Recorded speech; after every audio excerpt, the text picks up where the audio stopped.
Pwede pong i-mix muna sa tubig ang curry mix para bago ilagay.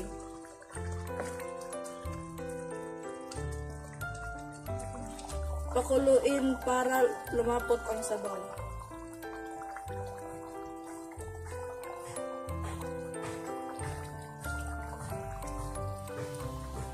Ilagay ang siling haba para sa kunting anghang. Isabay na ito sa bell pepper.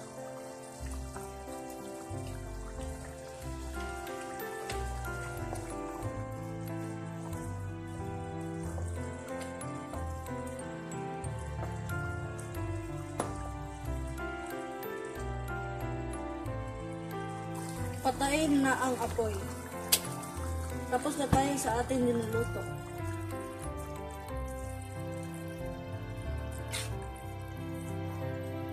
Ilagay na sa mangkok para sa aking spicy chicken curry.